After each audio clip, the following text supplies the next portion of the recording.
Did you know that your home is packed with hidden treasures for playtime? Whoa! This is so fun. So today, we're gonna give you a little taste of the amazing things that you can do with all the items that you already have on hand. We're gonna share so many ways to use these 5 household items here. Are you ready, Rachel? Oh, I'm ready. All right, let's get into it. Our first item up is a water bottle. Go to your recycling bin and grab an empty water bottle and get ready for some fun. We're gonna get started with making your very own sensory bottles.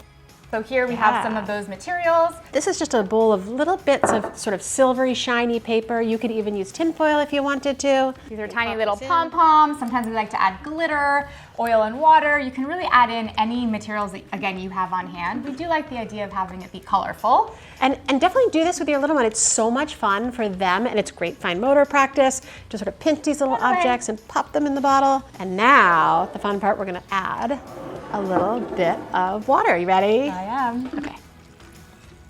Wow. I mean, Whoa! you could bring this in the car, you could bring it on a play date, bring it to Grandma and Grandpa's house, take it out when you're having a temper tantrum.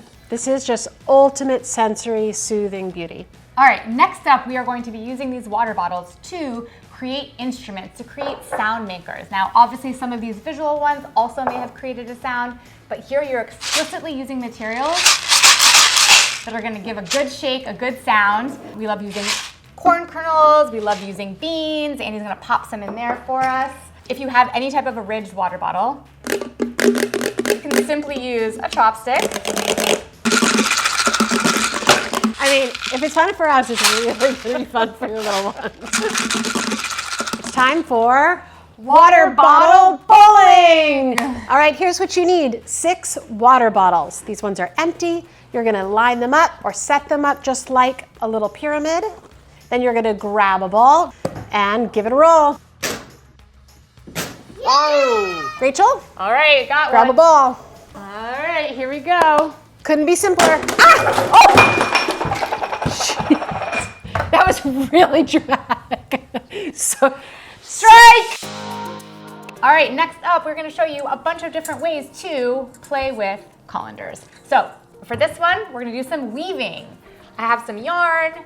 We have taped up the end so that it's a little bit pointier, and you can just do all kinds of weaving in and out through the various sides and holes, going through the top and the bottom, in and out. no right or wrong way to do it. Of course, you can always switch colors, and then we can also do some weaving with Pipe cleaners. These are great and really easy for children to manipulate.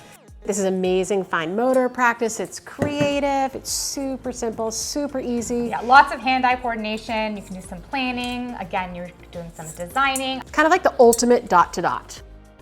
All right, so now we're gonna show you how to play spaghetti Thready. First, let's get these out of here. Just as easy and actually fun to take apart as it was to make. We're gonna take a box of spaghetti. All you need to do is simply hold the pasta, stick it in the holes. Lots of hand-eye coordination, trying to see where it's gonna connect on the other side. And listen, while you're waiting for the pasta water to boil, give your little one the dry pasta and the colander. I think this will keep them busy for a little while. We're gonna move on to some shadow play, kind of making your own little planetarium. So all you need to do is take your flashlight, turn it on, set it on the table or on the floor, hopefully in a dark room. Place your colander right over it, and voila, you're gonna see a sky full of stars. So beautiful. Couldn't be easier.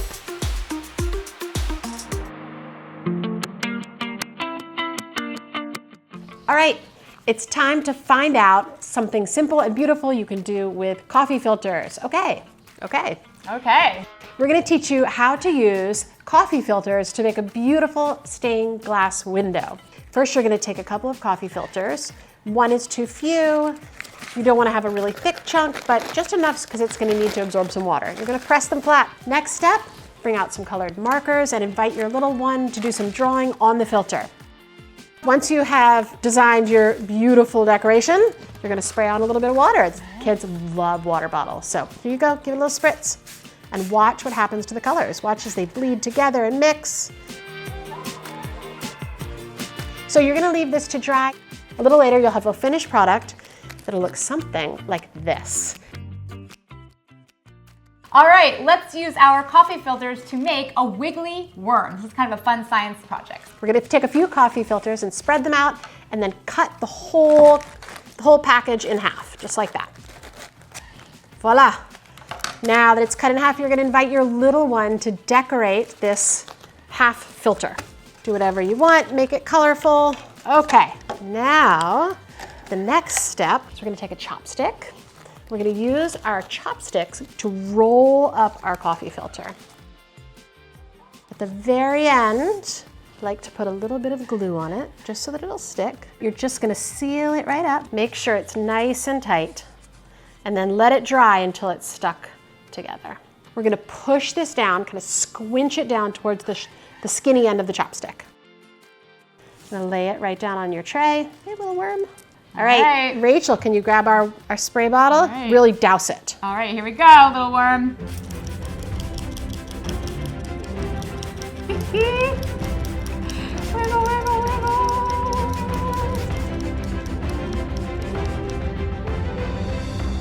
That's it. That's how you make a little wiggly worm. All right, next up, we're gonna show you a couple different ways to use a cookie sheet. So first off, we love the idea of making your own kind of sensory table using just a little bit of salt to create a surface. We kind of like to call this an Etch-a-Sketch because you have the opportunity not only to create an enticing surface, to do some drawing, Some writing in, and then just as easily as you make it, can kind of shake it smooth. shake it away. And we do recommend you use salt and not sugar, because if you use sugar, your little one will want to eat it. The next activity we're going to show you, we actually prefer a little bit of a deeper dish. We are going to show you how you can make your very own homemade instrument, guitar-ish. Yeah, we're going to use some rubber bands. Super simple. It's nice to have different thicknesses of rubber bands, and you're going to wrap them around your tray, kind of like your own little banjo/guitar.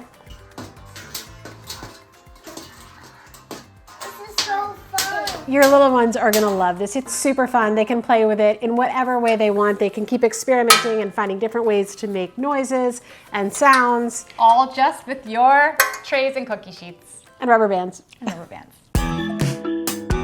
Next up, we're gonna show you a few ways to use aluminum foil in your play. First thing we're gonna do is take a sheet of aluminum foil. And just do some drawing.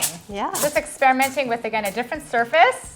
Let's see what happens. Whoa, well, first of all, the texture is amazing. It feels really actually glides. amazing. Your marker kind of slips over it in a way that just doesn't happen with paper. Yeah.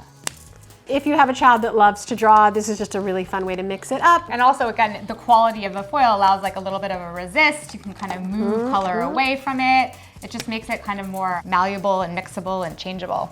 It's really amazing. Ooh, look at that. Oh, a little finger paint.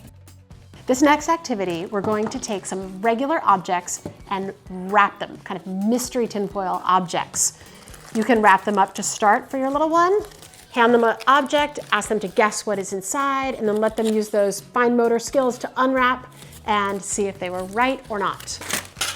I got a car. And one of the best things about this game is that because it's tinfoil, your child can do the wrapping themselves, which is so gratifying and so much fun, such a sense of accomplishment. It's not like when you're wrapping up packages. This is just 1, 2, 3, and it's wrapped.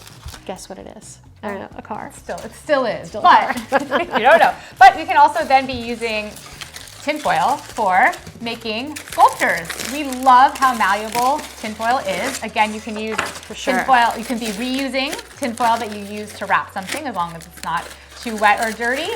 And again, just the experience of forming it. Obviously, you can make anything you want. We don't like to, prescribe to it, but the idea of being able to explore using your fine motor skills, Loch Ness Monster. make something, turn it into something else. Playing soccer. Just sculpt, yeah, so much fun just with tinfoil. Put some food in there for you. Play all day with tinfoil. Thank you so much for watching. We hope we left you with lots of ideas of quick, simple activities using household items for you to play with your little one. If you're interested in learning more about ways you can use household materials in connection with beautiful picture books, please head over to elemenoplay.com and you can learn about how we read and play with books through our book club, sending you picture books and ideas for play just like this. And to keep watching more content from us, please subscribe to our YouTube channel so we can keep you up to date with all the latest and greatest content from us here at Element 05. Thanks so much. Bye. Bye. See you soon.